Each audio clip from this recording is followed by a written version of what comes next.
Yo, what's going on, Dragon Ballers? Welcome back to another Top Cut breakdown video. We are a week detached from Gen Con. Hope you guys enjoyed all the deck profiles I got to you last week. Unfortunately, I never saw any actual complete list of the deck lists posted from Gen Con. Kind of unfortunate, but I got the deck profiles I was able to get for you guys. I know Stage 0 has some as well, so make sure to check out all the other YouTube platforms for Dragon Ball Super for deck profiles. But today, we're going to go over the Top Cut breakdown of Gen Con. I know there was also a webcam event or two over the weekend, and I'll try to cover those tomorrow if possible. I kind of have to pre-record this one early because I'm going on a mini vacation this weekend. But yeah, today we'll talk about Gen Con because it is its own very large event. 4 events within Gen Con to talk about, so this will be its own video. Maybe we'll talk about the webcams tomorrow. But anyways, guys, if you're new here, make sure to subscribe, hit that bell so you never miss a video. And if you guys want to help support the channel, there are many ways to do so down in the description. But today, guys, if you want to step your game up, get ready for competitive events just like Gen Con, make sure to check out the Patreon down in the description. Not only can you check out the competitive articles that I've posted there, but you can also inquire about coaching if you are interested in stepping your game up that way. Anyways, let's jump right into this. We will go day by day of Gen Con. So first we have the Thursday regional. So each day followed a slightly different format. Every single day sold out at 128 players, which is awesome. I mean, coming over the overcapped Otakon weekend, having every single tournament at Gen Con cap was awesome. So for the Thursday regional, it was 128 players, best of 1, 7 rounds with a top 4 playoff. The top 4 playoff was actually best of 3, but only 2 rounds, obviously, because the top 4 and then top 2. But originally, there was talks that it was going to be Swiss +2, much like the Philly regional was, much like I think Otakon was as well. But because of time constraints, we couldn't really have the tournaments going into a second day. We had to finish all the tournaments within the allotted 1 day. So what they ended up doing was 7 rounds of Swiss with the top 4 playoff. So we have Yellow Trunks coming in first place. Shout out to Josh Ruiz for winning this event. Awesome guy. I got to meet him over the weekend. But speaking to that, there's Yellow Trunks in the finals here in first place and Blue Yellow Turles in second place. So we had a Yellow finals, and there's been quite a bit of talk about Yellow in regards to the current format. Which, I mean, Yellow's been great all set long, don't get me wrong. I think the top colors are easily red, yellow, and blue, with green and black lagging behind, black lagging significantly behind. But yeah, yellow is the best color in this format. I don't know. I mean, I think yellow is just the color that can punish misplays really well. So I think when you put yellow in the hands of a really seasoned player, I think that's where yellow is going to shine the most. So is the most broken color. I think it's one of the harder colors to play. I think blue and yellow are in very similar situations this format, where they're both very good mid-range control colors. And when you have yellow up against blue, it doesn't necessarily feel like one is super favored over the other. It feels like a very even back and forth grind game. And honestly, in my opinion, the better player is probably going to pull it out 9 times out of 10. So I think that yellow and blue are both in that great spot. The one thing that people are talking about when it comes to yellow, though, is Swift Retaliation Cooler. That card is obviously insane. I mean, for 3 energy, stop any counter in the game. That is just a watered down version of what was once Battering Laser, the most broken counter in the game's existence. So I think that's the most problematic card when people are talking about yellow. I don't think the strategies are necessarily that oppressive. Yes, you have infinite interruption at every stage of the game, the counter step, the counter play step, the combo step. You can do everything at any point in the game. But again, I think it takes a seasoned player to really manage those resources, make sure you have the appropriate amount of energy available to yourself. I think that's pretty important with yellow. So I mean, I'm kind of getting into the weeds here with possible ban list predictions. I'll probably do that in its own video though, so won't talk about that too much here, but I just wanted to let you guys know about the conversation that's been surrounding yellow. But anyways, what's even more interesting than the fact that it was a yellow finals is the fact that it was a 2 yellow and 2 blue top 4, perfectly rounded out top 4. And yes, top 4 out of 128 is definitely cutting off some significant data. I don't exactly know what made the entire top 8, but the fact that Gamma and SS4 Vegeta, 2 very strong notable decks, entered this top 4 is really telling.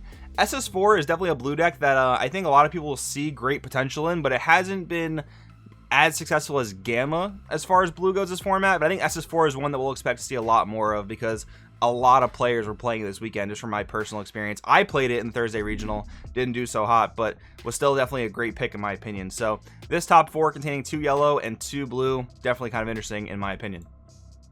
Then we had the Gen Con Friday event. So teams is always a weird one to talk about, but this one was still 128 players, and man, you guys had to be there at Gen Con. This room was so stacked with so many named players.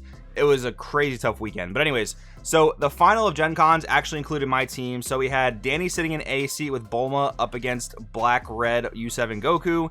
We had my teammate Mike, who had just won Otakon the weekend before, playing Blue Baby against Sin Xeno Mill, and myself playing Yellow Trunks against Gamma. We weren't able to squeak out the win here. We ended up getting second place, but this was still your final teams for the Friday event. Again, after 128 players kind of battled it out. So Bulma, I mean, Danny just killed it all weekend with Bulma. You guys saw his deck profile this weekend. He's been doing very, very well with this deck, this format. And not a lot of people play it. I mean, I really think that that speaks more to the playstyle of Bulma than the actual strength of the deck. I think Bulma is very, very strong, and a lot of people just don't seem to be picking it up. I think that's because the deck is super, super stally in that you don't do a lot offensively, but it's almost impossible to die defensively. So I think that's the thing there. Blue Baby is definitely a more popular version of that same style of deck. Blue Baby, not that it's more popular, meaning it tops more and sees more play, but I think more people will be willing to pick up Blue Baby than they would be to pick up Bulma. And then, of course, myself playing Yellow Trunks.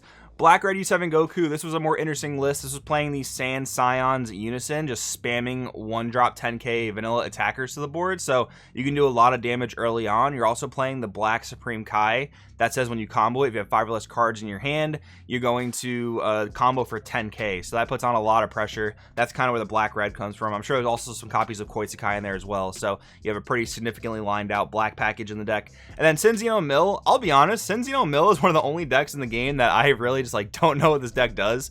I haven't committed all the extra cards to memory, so I'm happy I was able to dodge this matchup all weekend, but seems like a pretty solid deck for teams. I know my teammate Scott likes this deck quite a bit.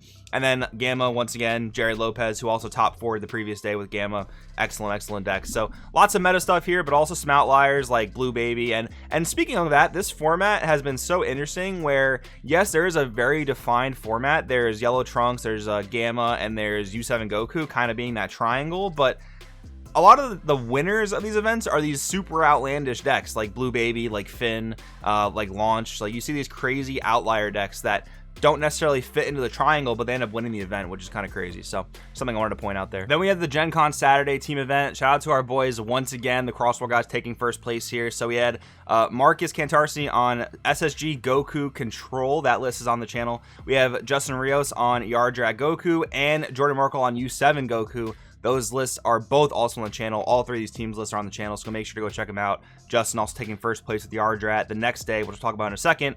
And then, believe it or not, same team makes it to the finals again with the Black Red U7 Goku, the Sin Xeno Mill, and Gamma. So luckily this time our boys were able to take it home, but yeah, Crossworld making it to the finals just about every single day of the weekend is kind of crazy. And let's just move on to Gen Con Sunday regionals. So this formatting was a little different because on Sunday the convention closed a bit earlier, so we have 128 players, best of 1, 7 rounds, Swiss only.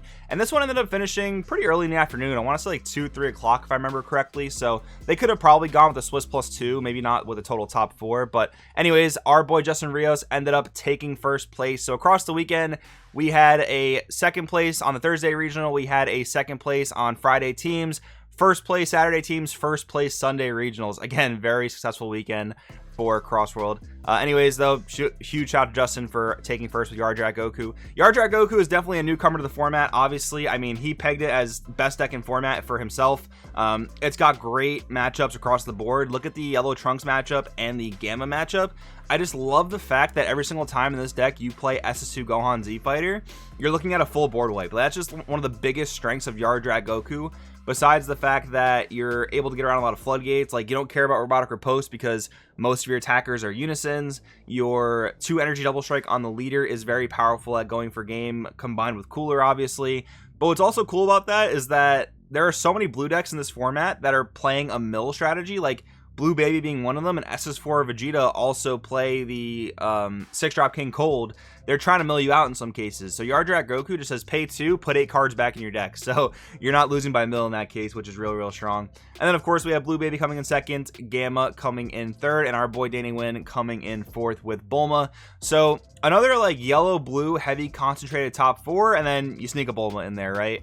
So overall, I mean, this is actually a really control heavy, slightly mid-range top 4. Yardrat Goku and Gamma definitely leaning a little bit more towards mid-range, but Baby and Bulma, some tried and true control decks, man. So this format is definitely a bit on the slower side, and maybe some stuff in the first set of Zenkai will help speed that up. We're definitely going to focus a lot more on that here on the channel now that the biggest event of Ultimate Squad is kind of wrapping up. Again, still got some webcams to talk about. We'll try to cover those tomorrow. But anyways, guys, hope you enjoyed today's video. Let me know in the comments below what you think about this format. What do you think moving into Zenkai? Thanks for watching, and I'll see you guys in the next one.